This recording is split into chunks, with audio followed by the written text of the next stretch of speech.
Friends, हम mathematics third के unit 5 differential equation से रिलेटेड क्वेश्चन सिंप्लीफाइड यहाँ पर कर रहे हैं। तो यहाँ पर सीसीएसयू में एक इम्पॉर्टेंट क्वेश्चन था जो कि 2019 में पूछा गया है। हम यहाँ पे प्रीवियस ईयर के क्वेश्चन सॉल्व कर रहे हैं। तो हमने यहाँ पे 2019 का एक क्वेश्चन लिया है जो कि सीसीएसयू में पूछा गया है। ठीक है, इसको हमें सिंप्लीफाइड करना है। तो यहाँ पर जो क्वेश्चन दिया गया है, सबसे पहले चेक तो ये करना होता है कि पूरे पेपर में ये आपका फर्स्ट ऑर्डर डिफरेंशियल इक्वेशन है या नहीं है। ठीक है, तो हम यहाँ पे सबसे पहले ये चेक करेंगे कि ये फर्स्ट ऑर्डर डिफरेंशियल इक्वेशन है कि नहीं। तो यदि फर्स्ट ऑर्डर डिफरेंशियल इक्वेशन है, मतलब ये यूनिट 5 का आपका क्वेश्चन है। ठीक है, उसके बाद हमें ये चेक करना होता है कि किस मेथड से सिंप्लीफाइड होगा। तो पहला जो मेथड है, जो सबसे पहला हमारा जो मेथड है, क्योंकि आपके पेपर में सबसे ज़्यादा सेपरेशन ऑफ वेरिएबल के क्वेश्चन या फिर लीनियर डिफरेंशियल इक्वेशन के क्वेश्चन यही पूछे गए हैं। ठीक है, या फिर होमोजेनियस का क्वेश्चन पूछा गया है। तो हम सबसे पहला काम ये करते हैं कि अपने जो वेरिएबल्स है उसको सेपरेट करके देखते हैं कि क्या सेपरेशन ऑफ वेरिएबल का मेथड अप्लाई होगा। यदि वो नहीं अप्लाई होता है तो हम ये चेक करते हैं कि हमारा जो डिफरेंशियल इक्वेशन है क्या वो होमोजेनियस है। यदि वो होमोजेनियस नहीं होता तो हम नेक्स्ट मेथड पे जाते हैं। तो सबसे पहले हम क्या करेंगे, इस जो क्वेश्चन है, क्वेश्चन को सबसे पहले सेपरेट करके देखते हैं कि यहाँ पे वेरिएबल सेपरेट हो रहे हैं या नहीं। मतलब जो y के वेरिएबल्स है वो dy की तरफ होने चाहिए, जो x के वेरिएबल्स है वो dx की तरफ होने चाहिए। यदि ये सेपरेशन पॉसिबल है तो हम डायरेक्ट इंटीग्रेशन करके हम सिंप्लीफिकेशन निकाल सकते हैं। ठीक है, तो बहुत ही छोटा सा क्वेश्चन है, हम इसे सिंप्लीफाइड करने जा रहे हैं।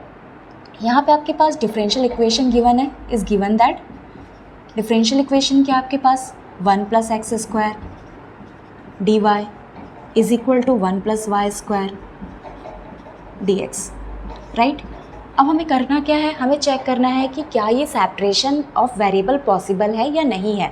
तो हम क्या करेंगे, जो राइट हैंड साइड में, क्योंकि यहाँ पर dy है, तो राइट हैंड साइड में जो भी y का फंक्शन होगा वो पूरा हम लेफ़्ट में ट्रांसफ़र कर देंगे। और जो, क्योंकि राइट हैंड साइड में dx है, तो लेफ्ट हैंड साइड में चेक करेंगे जो भी x का फंक्शन है उसे राइट में ट्रांसफ़र कर देंगे। ठीक है, तो सबसे पहले हम सेपरेशन अप्लाई करके देखते हैं। तो ये 1 + y² को हम लेफ्ट में ट्रांसफ़र करेंगे, तो यहाँ से मिलेगा dy अपॉन 1 + y²। ठीक है, और जो 1 + x² है इसको हम राइट में ट्रांसफ़र करेंगे, तो ये हो जाएगा dx अपॉन 1 + x²। अब हम देख सकते हैं कि यहाँ पे सेपरेशन ऑफ वेरिएबल पॉसिबल है। ठीक है, तो अब हमें क्या करना है, नेक्स्ट डायरेक्टली इंटीग्रेट करना है। यदि पॉसिबल है सेपरेशन तो हमें इंटीग्रेट करना होता है। तो हम क्या कर रहे हैं, यहाँ पे इंटीग्रेटिंग ऑन बोथ साइड्स।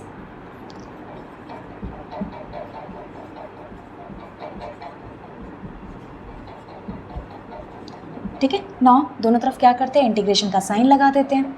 ठीक है, अच्छा, ये सिंपल सा क्वेश्चन है। देखो यहाँ पे सिंपल सा इंटीग्रेशन है। ठीक है, यहाँ पे क्या दिया, dy अपॉन 1 + y²। ये तो फॉर्मूला है, किसका फॉर्मूला है, क्योंकि ये y के रिस्पेक्ट में इंटीग्रेट हो रहा है, तो यहाँ पे 1 + y² है, नीचे का वेरिएबल भी 1 + y² है, और ये इंटीग्रेट भी y के रिस्पेक्ट में हो रहा है। यहाँ पे भी सेम फॉर्मूला बन रहा है कि यहाँ पे 1 + x² है डिनोमिनेटर में, और x के रिस्पेक्ट में इंटीग्रेट हो रहा है। तो ये हमारा फॉर्मूला होता है tan इनवर्स y का। ठीक है, क्योंकि y के रिस्पेक्ट में है, तो ये tan इनवर्स का फॉर्मूला है, तो हम लिखेंगे tan inverse y is equal to, ये 1 अपॉन 1 + x² है। ठीक है, सेम फार्मूला बन रहा है, लेकिन यहाँ पे x के रिस्पेक्ट में हो रहा है, तो क्या होगा, सेम फार्मूला बनेगा लेकिन x के रिस्पेक्ट में, तो tan इनवर्स x हो जाएगा।